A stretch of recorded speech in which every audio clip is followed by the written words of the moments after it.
Et bonjour mes chers amis créatifs, bienvenue dans votre nouvelle séance d'art thérapie. Aujourd'hui on va faire un exercice encore une fois très simple pour retrouver de l'énergie. Je l'ai nommé le berlingot coloré puisque c'est le dessin fait penser à ça en fait. Donc c'est une vidéo que j'ai fait en live sur TikTok.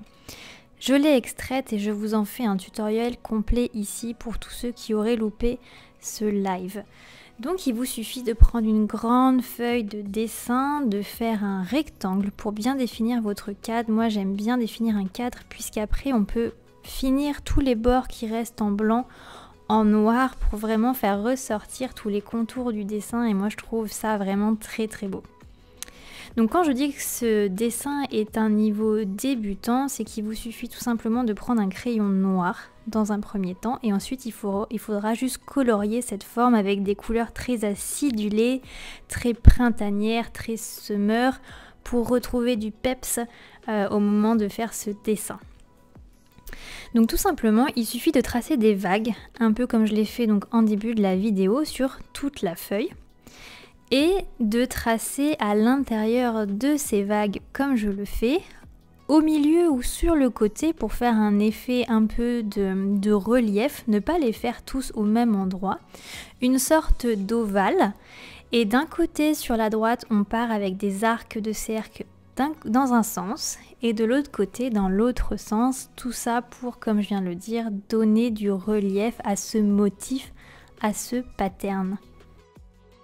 Donc il faut faire ça sur toutes les lignes, comme je le fais là sur ma feuille, et par la suite on va passer à la couleur. J'en profite pour dire que j'ai voulu tester sur cette vidéo les feutres Aquamarker Fine Liner d'une célèbre boutique en France de produits créatifs vraiment pas chers. J'ai voulu tester ces feutres car il y avait une promesse aquarelle qui m'intéressait vraiment beaucoup. Apparemment, en mouillant cette peinture, ça aurait un effet aquarelle.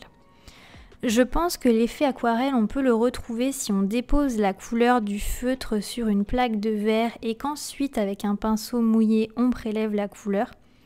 Moi, j'ai voulu faire plus comme mes crayons de couleur aquarelle que j'ai de la marque Faber-Castell.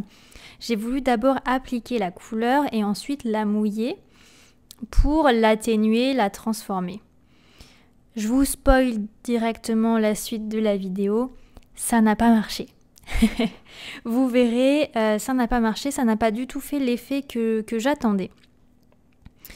Donc sur ce point-là, je suis plutôt déçue, mais sinon ça reste quand même des feutres vraiment pas chers, qui ont une couleur vraiment très sympa. J'étais très étonnée des pigments de ces feutres pour le prix.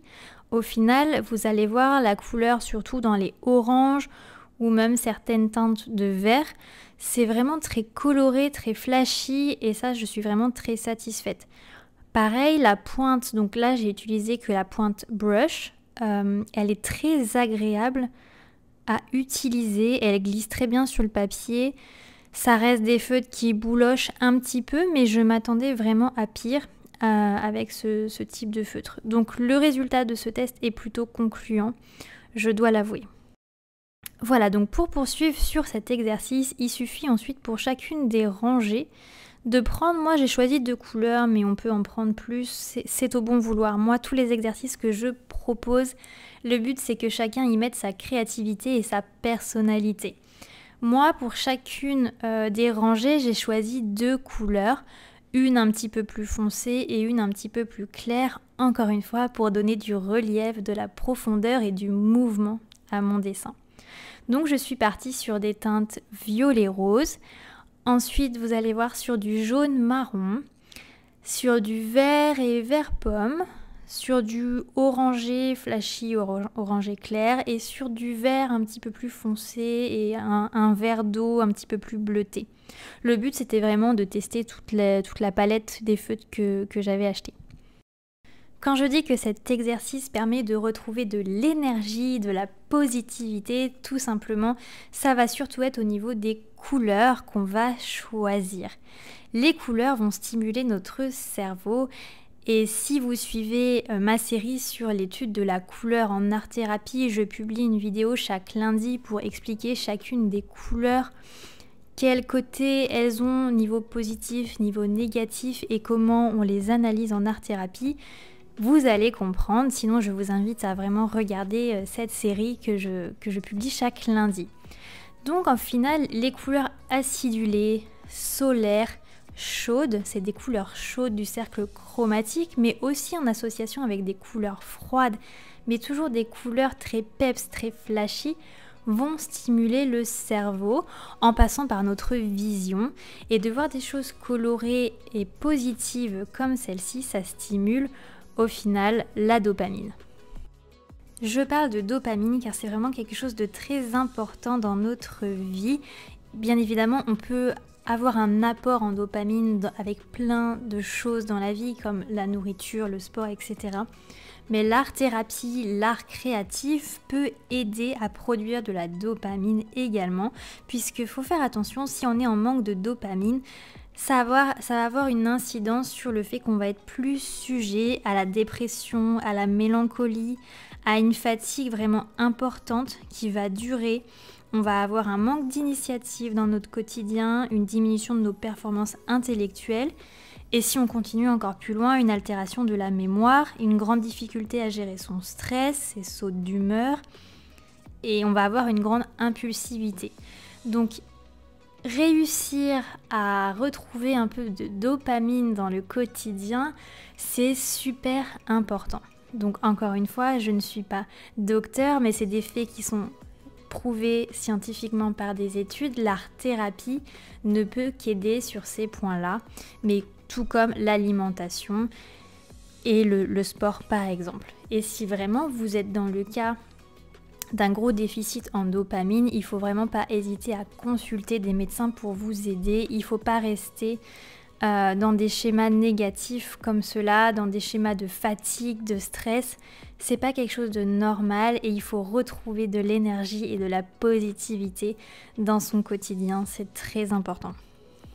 Et juste pour finir sur la dopamine, les états de stress, de fatigue, vraiment il faut savoir que c'est normal. C'est normal, ça arrive à tout le monde en fonction de certaines périodes dans l'année ou même en fonction de certaines périodes difficiles dans la vie.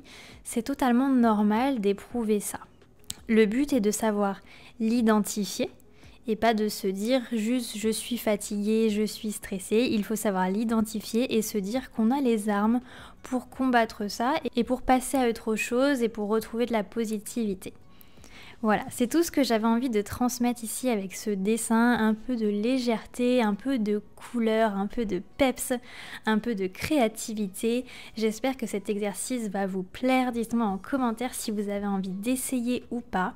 Si vraiment ça peut vous faire peur cet exercice, prenez une feuille un petit peu plus petite et faites peut-être des berlingots un petit peu plus petits ou avec moins de couleurs, mais vraiment n'hésitez pas à essayer. C'est un exercice qui fait du bien, qui stimule et moi j'ai vraiment pris plaisir à réaliser ce dessin.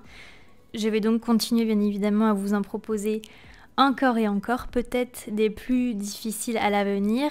Pour le moment, j'essaye de rester sur un niveau débutant pour que tout le monde prenne confiance et que tout le monde prenne ses plus beaux crayons pour retrouver son âme d'enfant et essayer de développer sa créativité au quotidien.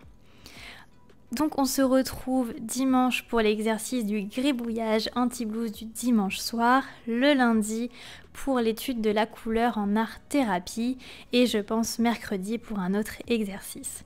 N'hésitez pas à me dire en commentaire si cette vidéo vous a plu, si vous allez essayer et surtout abonnez-vous et n'oubliez pas d'appuyer sur la petite cloche pour ne pas louper les prochaines notifications. Je vous souhaite à tous une très bonne détente avec la fin de ce dessin, un très bon moment si vous allez essayer ce dessin et je vous dis à très bientôt et j'ai qu'une chose à dire, Aike!